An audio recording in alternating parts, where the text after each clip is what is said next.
I'm telling you, nobody in NBA history made being dead serious this funny, and Larry Bird turned it into an art form. The craziest thing about Larry Bird, he never played the comedian, yet somehow the most hilarious stories in NBA history always seem to star him. Here's where Larry Bird gets downright mythical. He wasn't just confident, he was prophetic.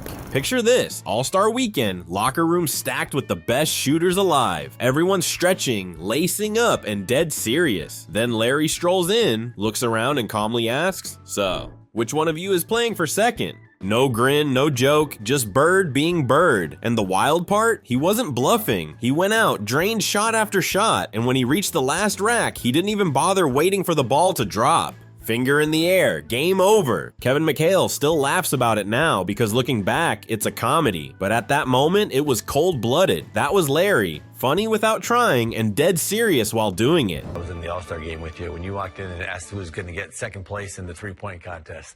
When you walked in there, what were you thinking when you made that announcement to the room? Just messing with all those guys like you always did? Yeah, I didn't. Everybody's sitting there. Everybody's real quiet. You really didn't. You knew the guys, but you never were around them.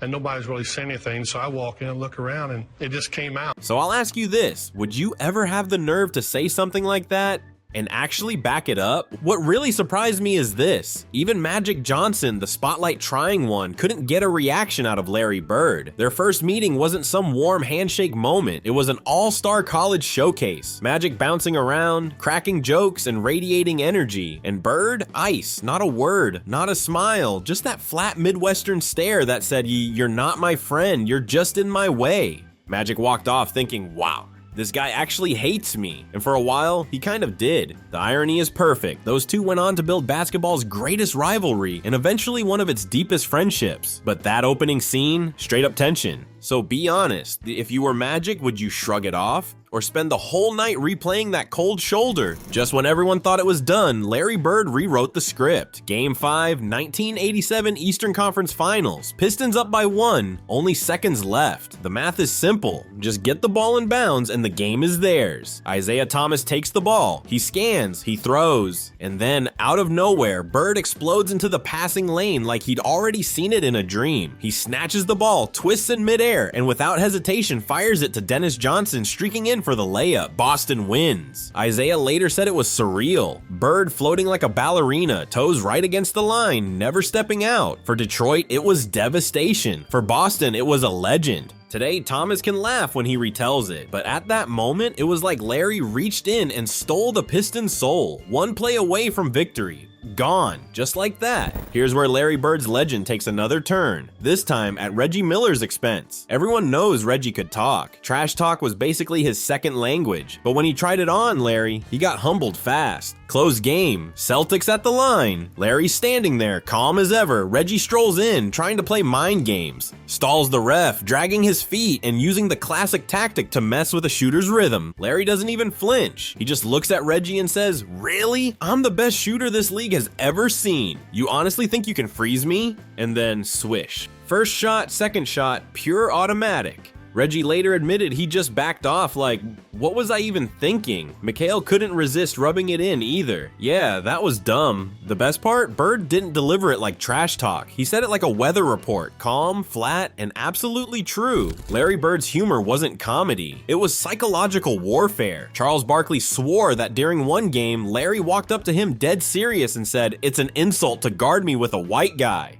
Chuck froze. Larry was white himself, but he delivered it so flatly that Barkley couldn't help but laugh. And then Bird proved his point, dropping buckets on anyone who tried, no matter their skin color. Barkley later admitted it wasn't a joke. Bird truly believed he was untouchable. That's the kind of line that makes you laugh first, and then realize you're already losing. Al Harrington grew up idolizing Larry Bird, so when the Pacers drafted him, he imagined his first encounter would be unforgettable in a warm storybook kind of way. He pictured Bird smiling, maybe offering advice, maybe even congratulating him, but reality hit a lot harder. Harrington showed up late to his very first team meeting, just minutes behind schedule, and that was all it took. Bird turned, locked eyes with him, and said coldly, "Don't ever fucking be late again."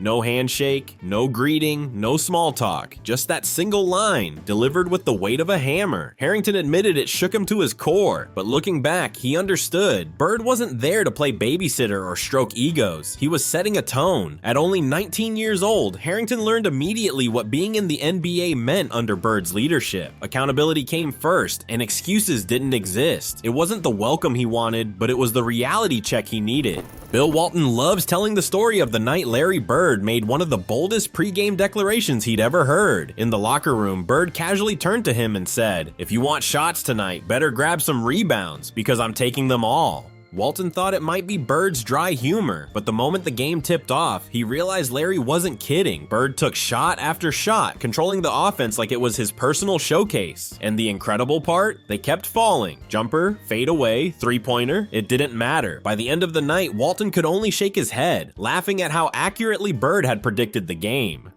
He wasn't boasting, he was simply telling the truth before going out and proving it.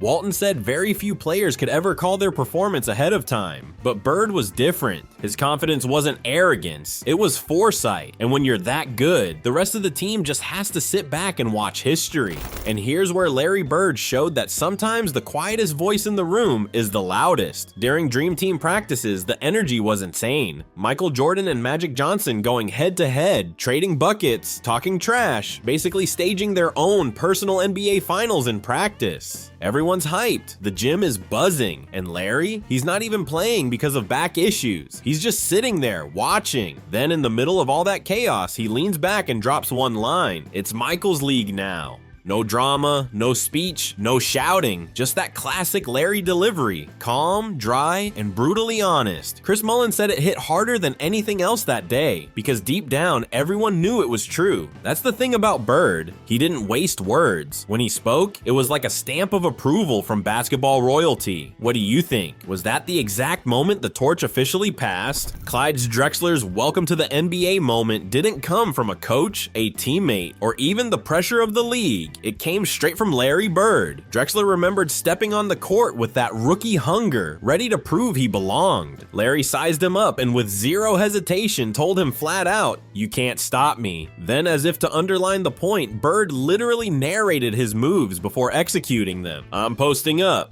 bucket. I'm fading left, bucket. I'll hit the three next, swish." Over and over, Drexler knew what was coming, yet he couldn't do a thing about it. By the end, Clyde admitted he felt less like a professional athlete and more like a prop in Bird's personal highlight reel.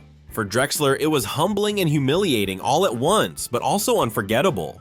Bird wasn't simply talking trash, he was delivering a cold lesson. Talent might get you to the league, but against him, it wasn't nearly enough. John Sally liked to joke that Larry Bird wasn't a player, he was a glitch in the system. He remembered nights where guarding Bird felt like guarding a video game character with the difficulty set to impossible. Sally said you'd think, okay, he's got to cool off eventually.